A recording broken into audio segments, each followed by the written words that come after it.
welcome to NAPOD, where we provide NA speaker meetings and workshops in a podcast. We are an ad-free podcast, and if you enjoy listening, please help us to be self-supporting by visiting napod.xyz, look for the donate link, and drop $1 or $2 in the virtual basket. If you're also in AA or have friends that are, please tell them about our other podcast, Sobercast. Sobercast features AA speakers and workshops in the same format as NAPOD. We upload a new speaker every day, and it's easy to subscribe by searching for Sobercast, that's 2 words, on any podcast player app, or go to Sobercast.com. Enjoy the podcast, and thanks for listening.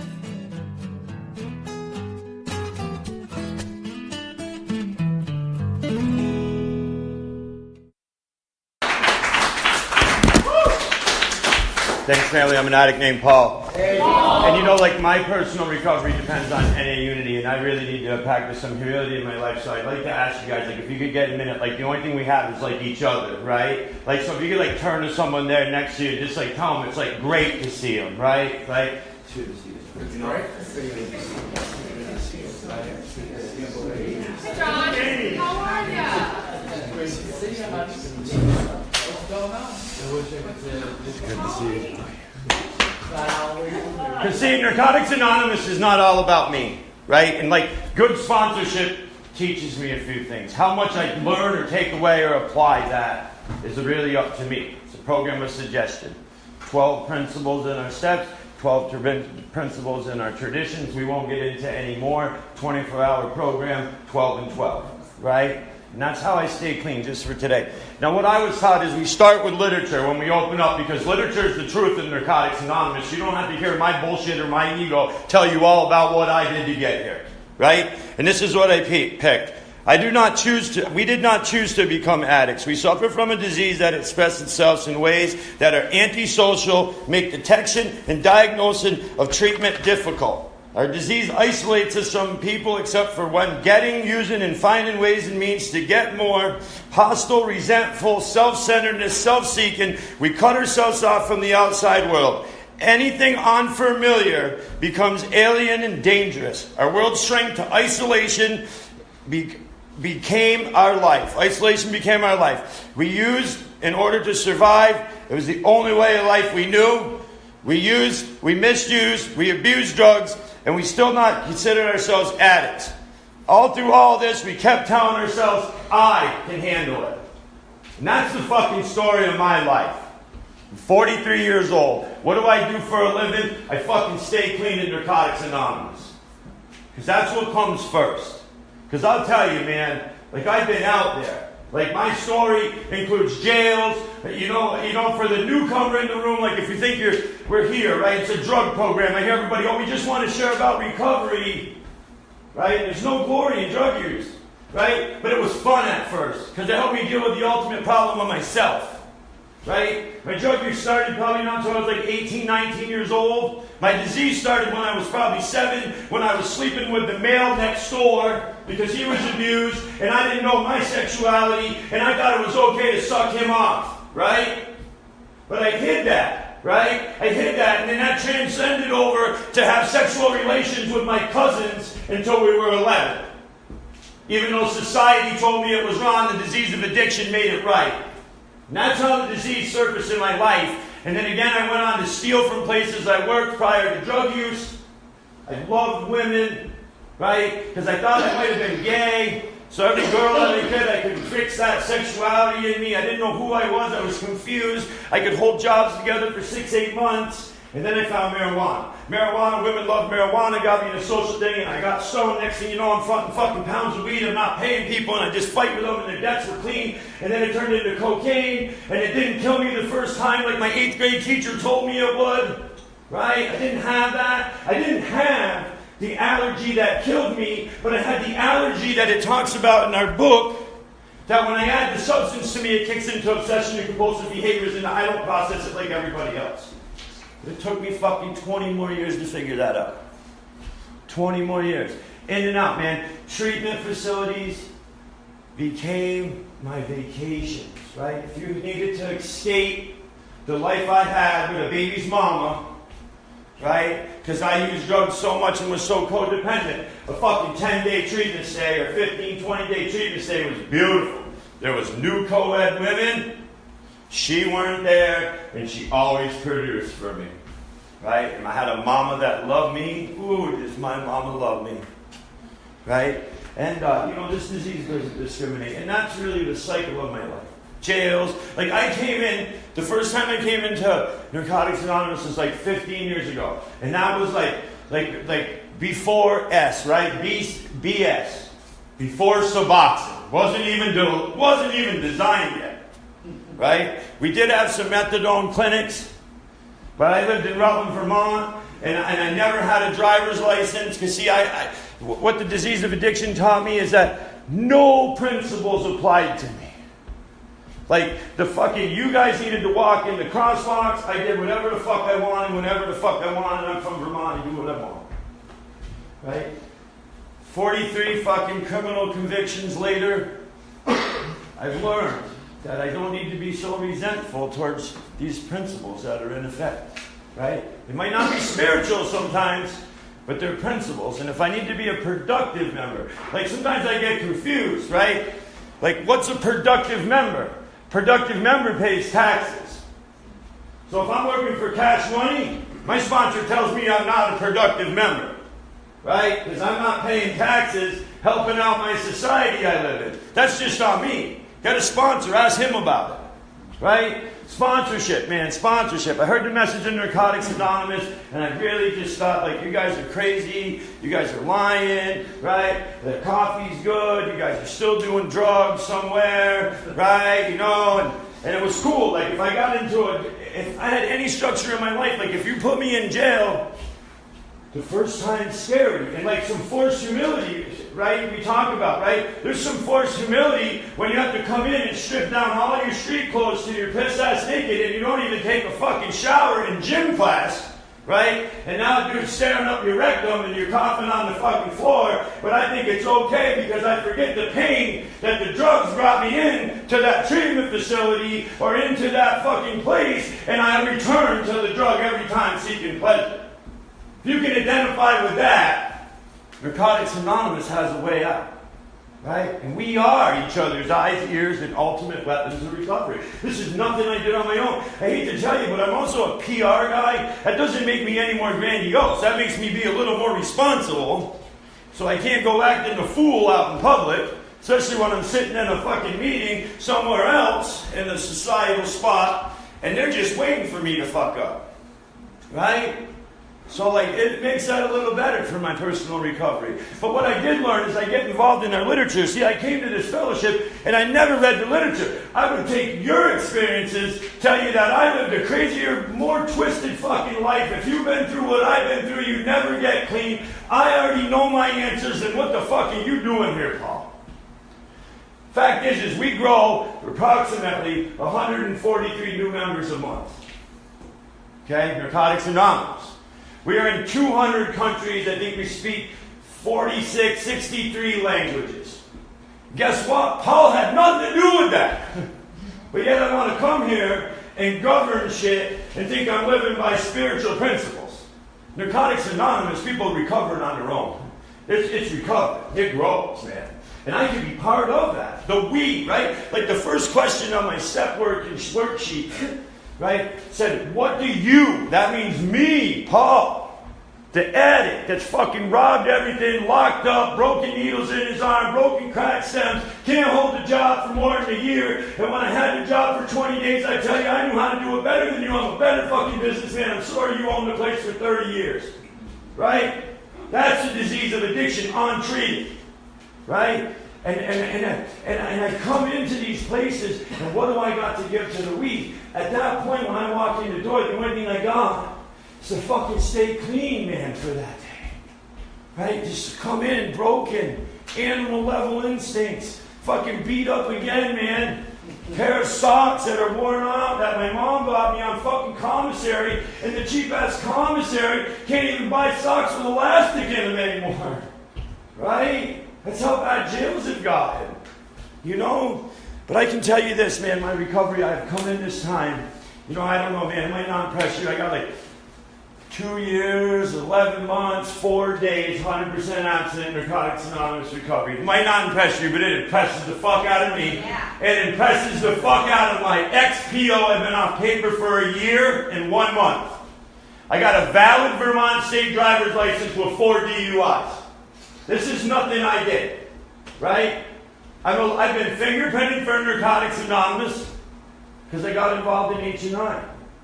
You know, and that's when I get to go in, man. When you see these real jails, if I'd have seen a fucking real jail back 20 years ago, I probably wouldn't have went back to it, because jail gets real comfortable for me.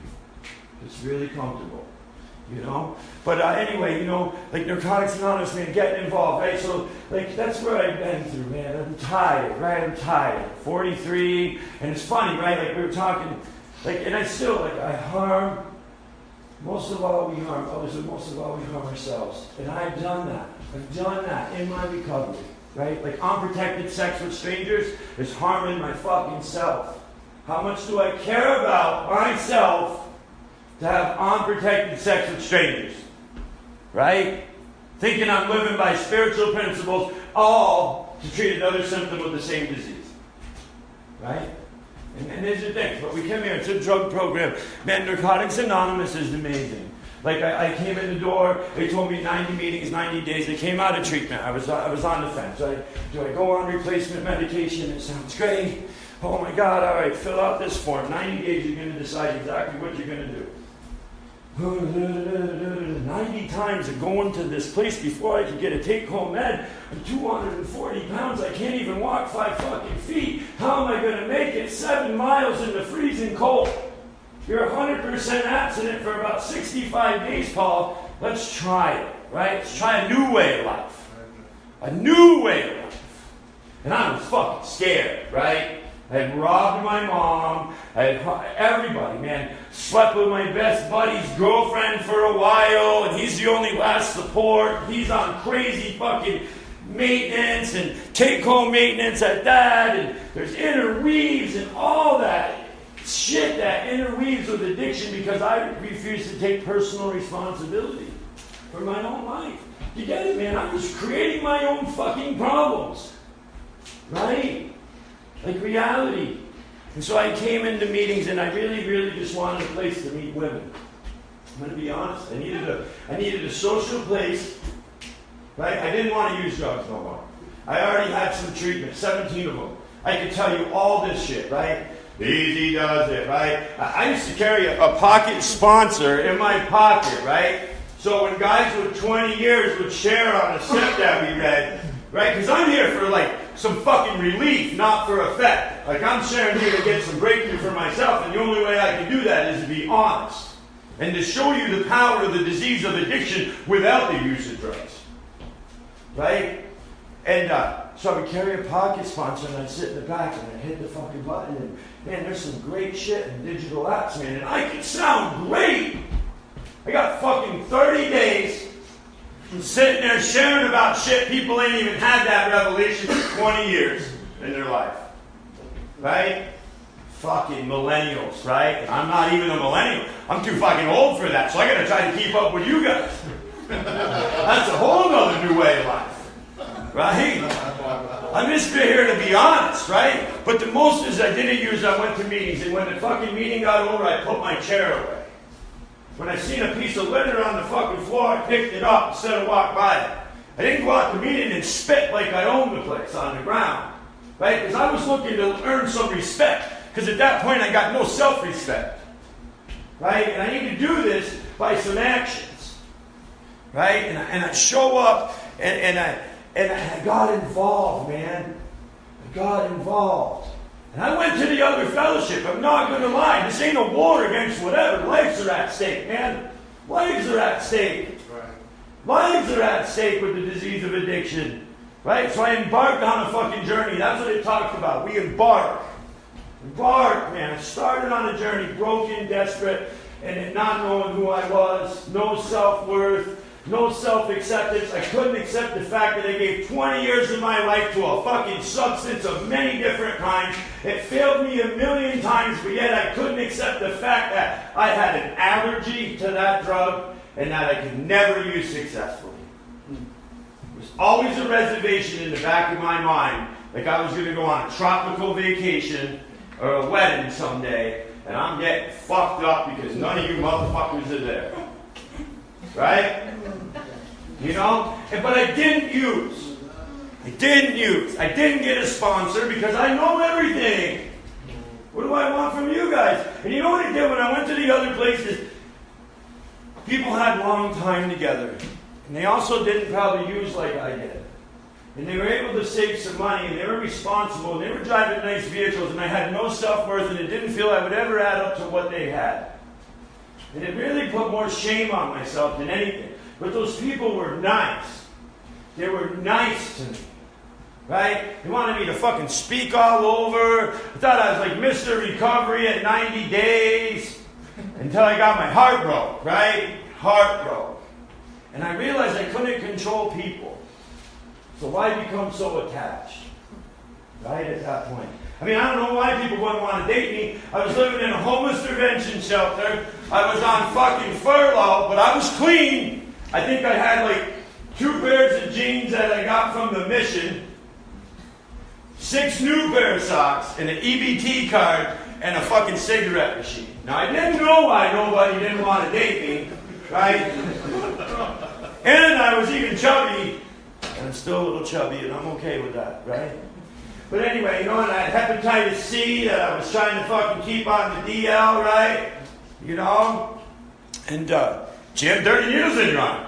You get hepatitis C, that's who created his own problem.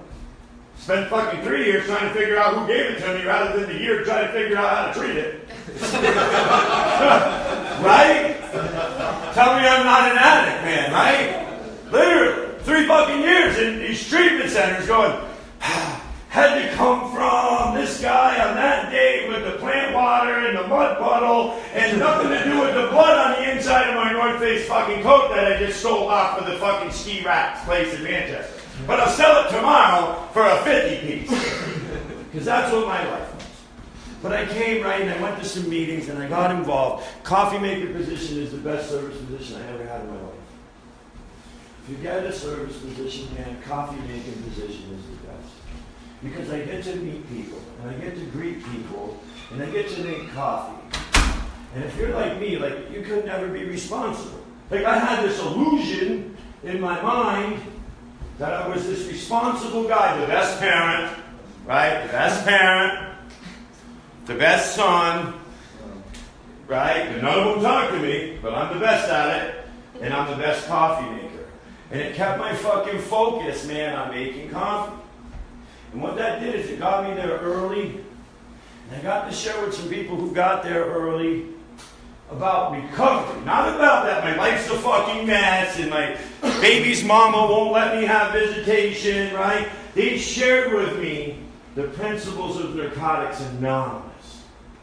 That's when my recovery took off. And finally someone in this program said to me, there's a difference, Paul. Find this pamphlet, read this pamphlet, and you're really probably confused because you're going somewhere and you're identifying as this, and now you've got to select your language when you go somewhere else because you're learning self-respect. And when you need self-respect, you've got to be in there, and you're too busy in your mind, so you don't know what the fuck you are. You're a carrot, you're a vegetable. You come here, you come there. You're shape-shifting everywhere you go, and again, you just need recovery. So I went to 465 meetings in 90 days.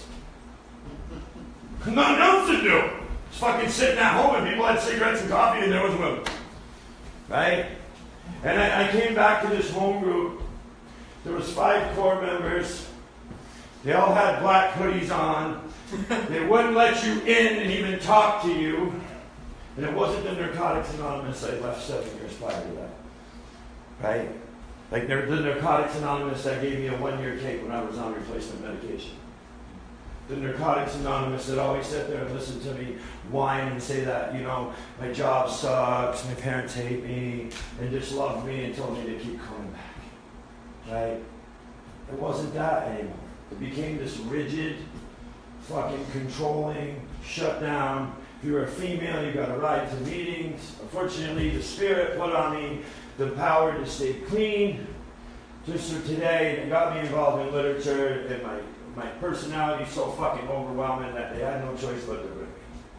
right?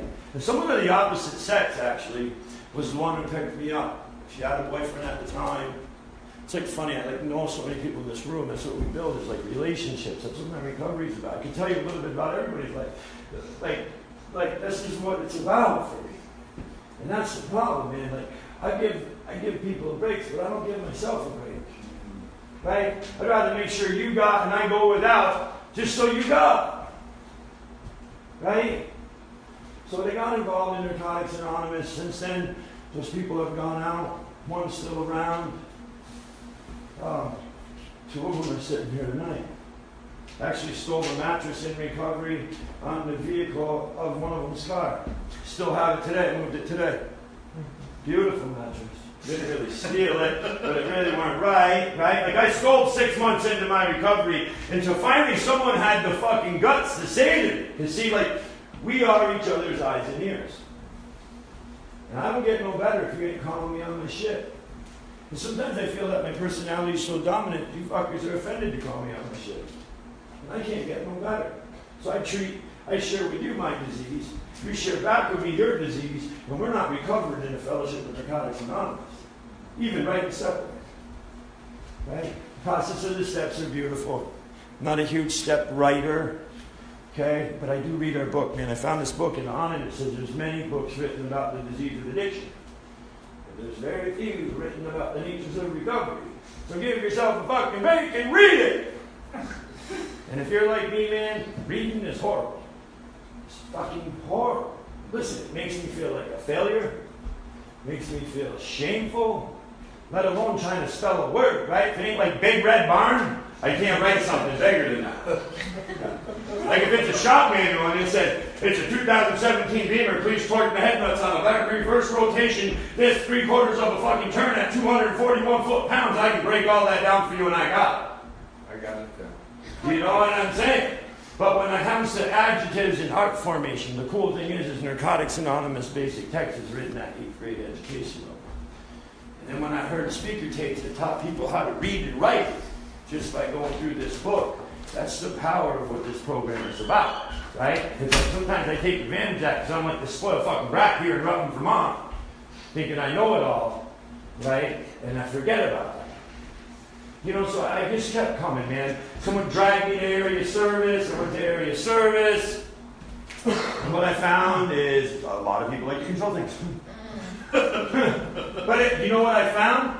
Is it carried, then someone had to pull me aside. The same guy that told me that I was confused, that helped me. When I picked the fellowship, my recovery first.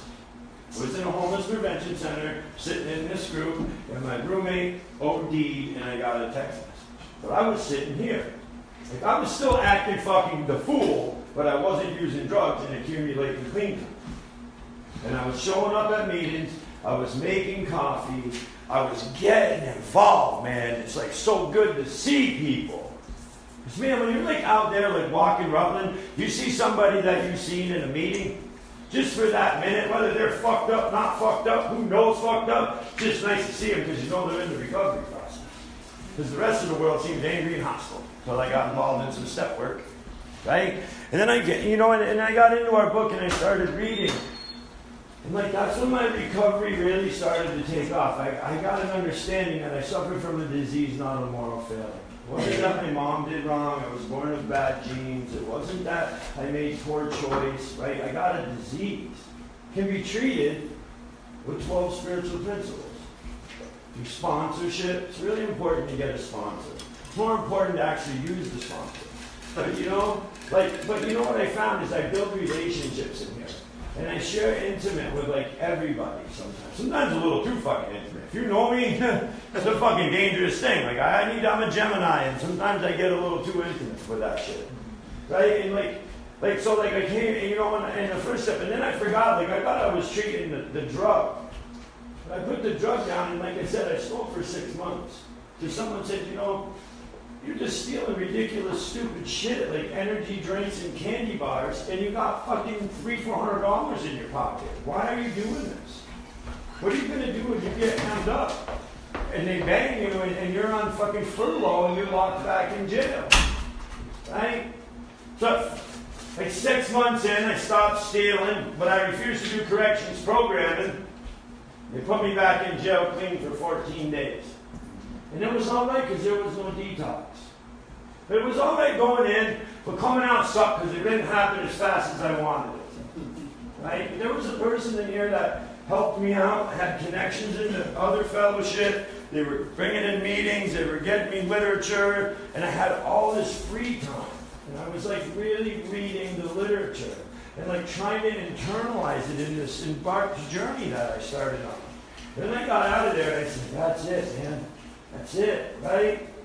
Until like, I don't know, a year later I paid some fines. Like I tried to make some amends, right? I don't really want to amend everything, but I want to try to make some financial amends, only for personal gain probably, let's be honest, right? So I start paying up some debtors and that, and I paid some fines, and I paid my shit for corrections, and I got free off paper. Nothing changed because I was so involved in the Narcotics Anonymous program. Someone in this room took me to go get my driver's license with someone else's car. That isn't my doing, man. Do you know what I'm saying? Just like miracles have happened in my life. Like I beat hepatitis C,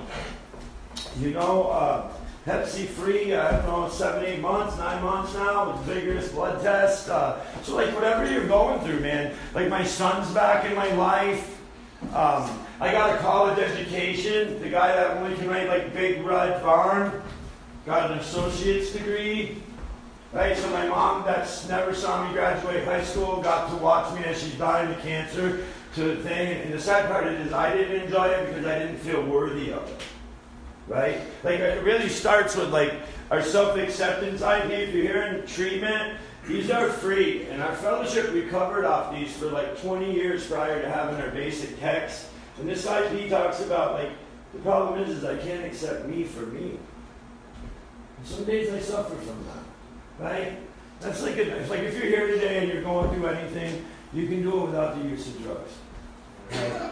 And that's honest, man. Like I get it. Like the past is the past. There's some horrible shit that's probably been done. You just don't use, man, and every day get up. And how do I do that, right? We're going to end it up like this. Narcotics Anonymous makes a great book. It's called Just for Today. It's a daily meditation book. It's even dated. It doesn't even tell you the fucking date, man. If you're like me, you didn't even know what the date was. Right? Today's the 28th. Right? And they even have it on your smartphone. So you can use your smartphone as a recovery tool, is what my sponsor's telling me lately, as I'm making a gratitude list, right?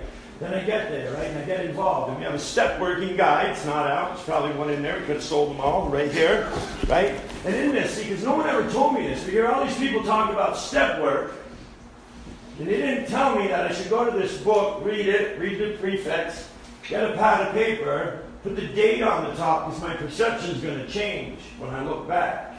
I write the question out, leave a little room, write how I honestly feel the best of that conditioning of that time. So there's no perfect answer. Right? I say a little prayer to something, and I start writing. Because I'm responsible for my recovery. Right? The problem is I get so passionate about this, so fucking passionate about it, because I push people out of my life with it. Do you know what I mean? And I really forget what the core of Narcotics Anonymous is about: unity. You know, I'm sorry that if you're my home group members, you've heard me speak way too much, right? It's really actually only 3 minutes longer than the share that I usually come out the floor with. Because I don't have enough self-respect to realize that I don't need to tell you I got all the answers if 5 minutes is sufficient. My sponsor told me that last week. Right? I've written through this guide to the end of the 5th step. Okay? And I'll end with this. This book is amazing. My life is unfolded in ways that I couldn't imagine for you. And I hope that all yours do. If you get involved with Narcotics Anonymous, you don't use a drug one day at a time. Right? You apply a few spiritual principles. Like the suggestions you hear, and you'll even hear it from all the different places you go. Take what you want and leave the rest. The fact is we got 12 steps, which are 12 principles. We got 12 traditions, which are 12 principles. There ain't no take or leave those. If you're looking for the high point of freedom they need to be applied to every situation in my life as it occurs. Where the disease of addiction will back me in a corner, I can't come out of clean. right? And I'll end with this. Narcotics Anonymous offers addicts a program of recovery that is much more than just a life without drugs. Not only is it a way of life better than the hell we lived, it's better than any life that we have ever known. We have found a way out, and we see it working for others. This is a we program. For others, right? Each day, more will be revealed. And that's the God's honest truth. I deal with situations and show people mercy that I never thought I would in my life. And I get freedom in those great pains. We got a mom dying of cancer. I pass her narcotics every day. Show up and be responsible. I was able to go get my fucking aunt in Burlington, bring her fucking nephews and my other cousin to the fucking doctor. This is shit that the addict only really wanted what was in your pocketbook. This is all doing of Narcotics Anonymous and what was taught to me. My fucking check account is good. My credit's decent today. I never thought I'd ever tell you that. Right? But unfortunately, I can't accept the fact sometimes when I go out there into the real world and not in Narcotics Anonymous, I don't feel I add up with the person who didn't waste 20 years in their drugs like I did. But we'll get that. More will be revealed. Until then, I'm just grateful to be here. Thanks.